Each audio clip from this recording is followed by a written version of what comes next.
There are no fair schedules today that would meet the needs of people in different regions, and in the near future, there won't be any fair ones either. Occupied Crimea has finally plunged into darkness, and this is no longer a figurative expression. Today, Sevastopol officially acknowledged what they were trying to keep quiet about just yesterday.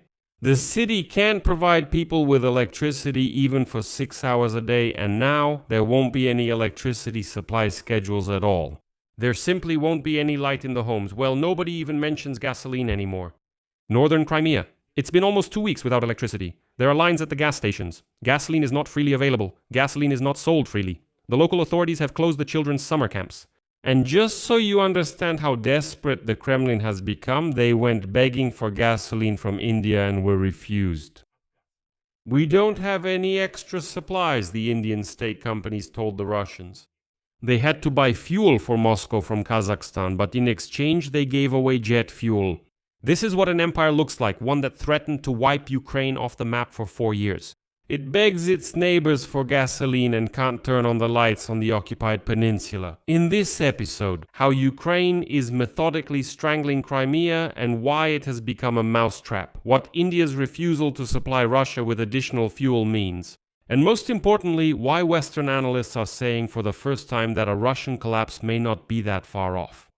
My name is Alexei Pechi. Let's discuss this topic together. But before we start, I ask you to subscribe to this channel. We are moving towards the mark of 300,000 subscribers, so I would be grateful for your subscription.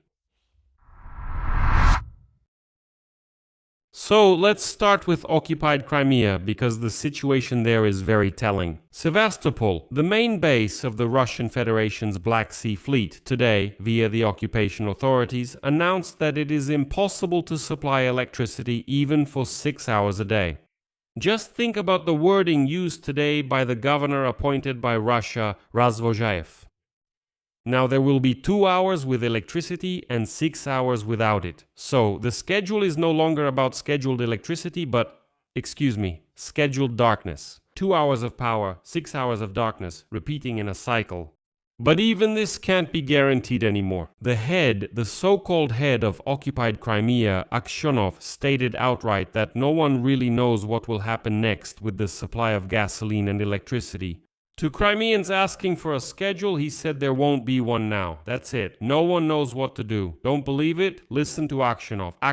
Aksyonov.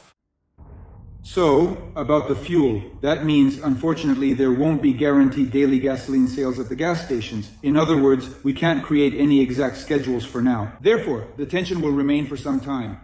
As for electricity, it's impossible to create a schedule today that would evenly distribute electricity across the territory of the Republic of Crimea. As I have already said, after the crisis situation is over and the goals set by the head of state are achieved, I will explain everything in full. For now, let's focus directly on the situation. I will explain the reason, the causal relationship, and the decision-making process.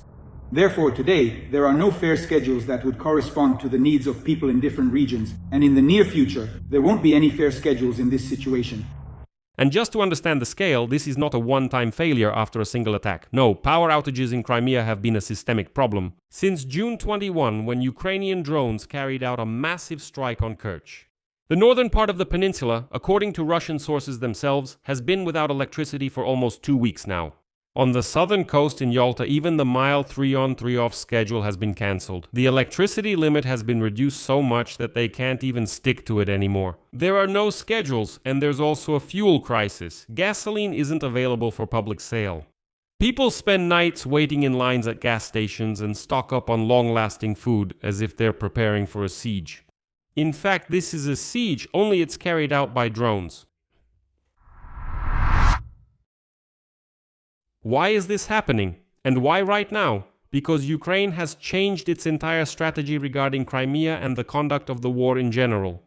The Economist notes that the past few months have been the most intense of the entire war. Out of nearly 700 Ukrainian attacks on Crimea since 2022, more than half have occurred just in the past year. And now they're targeting not only military facilities but logistics as well, road, rail and sea routes. Western media describe the meaning of this strategy with 2 vivid images. For example, the Telegraph calls Crimea Russia's Achilles heel, and the New York Times defines it even more precisely, writing that it is, quote, a giant logistical mousetrap. The logic is simple and at the same time deadly. The Black Sea Fleet, which is usually based in Sevastopol, was long ago forced to flee to more distant ports in Russia due to the threat. On July 13, Russia completely stopped shipping through the Sea of Azov. This is a vital route through which a quarter of Russian grain exports pass. Because in just 10 days, 116 ships and tankers were attacked there. Russian troops in Crimea still have fuel and food supplies for now, but it will be harder to replenish them from now on.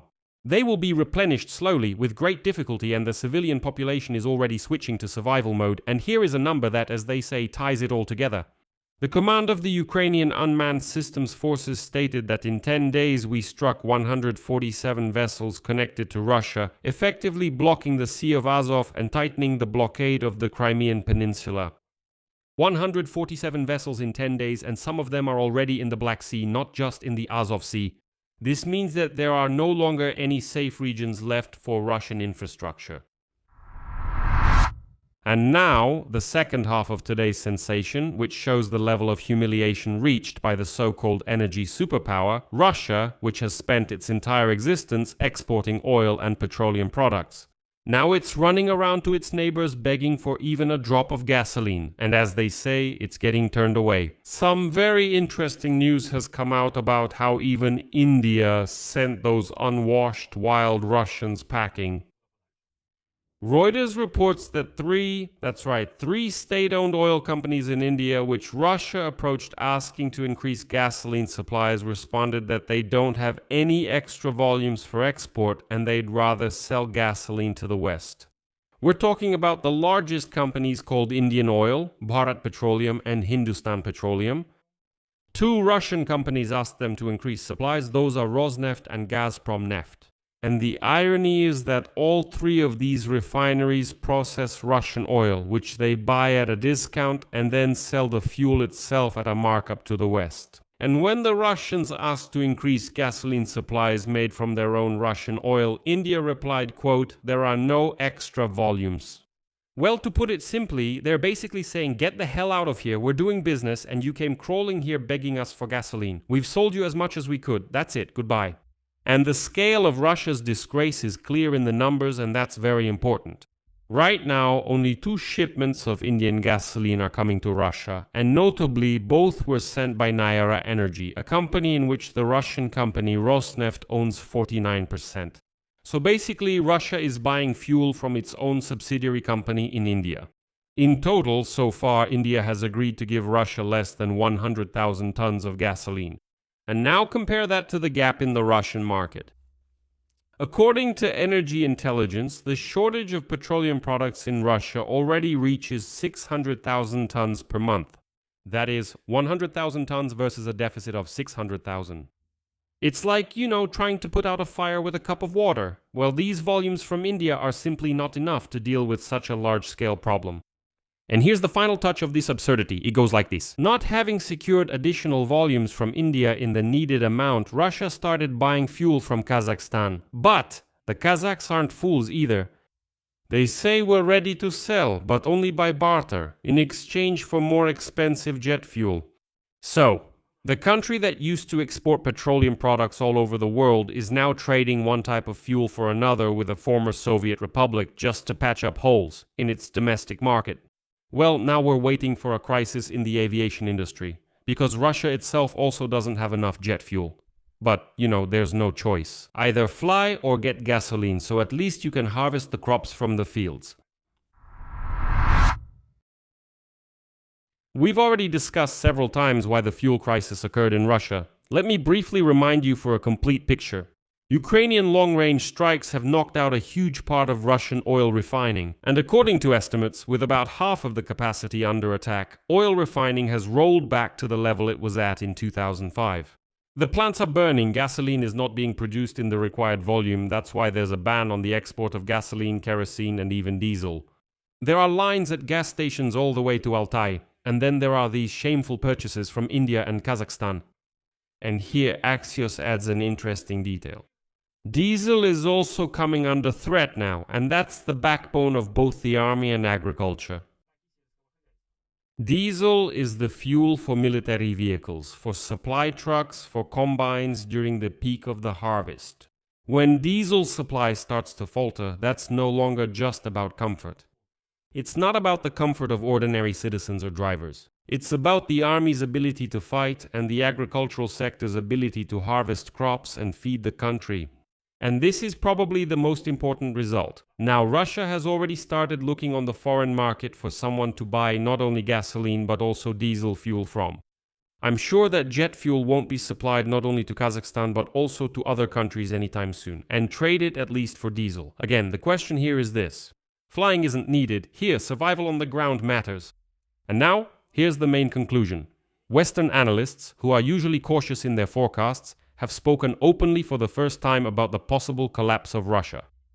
The Telegraph puts it plainly today. The war is quickly depleting Russia and the collapse may not be that far off. According to their assessment, the recent Ukrainian strikes on energy infrastructure could become a turning point in the entire war. Russia is rapidly losing its advantage in the energy sector, and its economic and military problems are getting worse and worse, and here is a quote. Even in Moscow itself, they do not rule out an economic collapse in the coming months. After all, even now gasoline is being brought from all regions of Russia to Moscow, but even that doesn't help. The same analysis explains why this is working right now.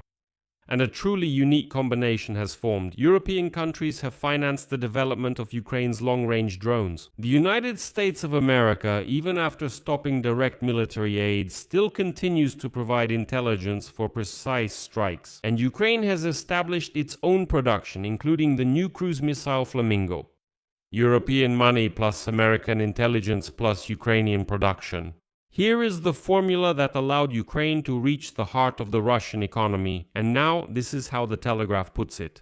Russia no longer has a safe rear. Distance has stopped being a protection. Let's sum it up. Today is a concentrated portrait of what is happening to Russia. Crimea, as it was called, the jewel of Putin's empire, sits in darkness without gasoline, with closed children's camps and huge lines at gas stations, turned by Ukraine into a logistical mousetrap. And Russia itself, this so-called energy superpower. As a nation, it humiliatingly begs India for gasoline, gets refused, and then goes to Kazakhstan to trade aviation fuel for regular gasoline. These are two symptoms of the same disease. Ukrainian strikes on oil refineries and Crimea's logistics are not just, pretty videos of burning factories. No, it's a system that is choking the Russian economy through two arteries at once. It halts domestic fuel production. It also blocks delivery to the occupied territories. And for the first time during the war, serious Western publications are writing not just that Russia is under pressure, but that the collapse of Russia might not be that far off.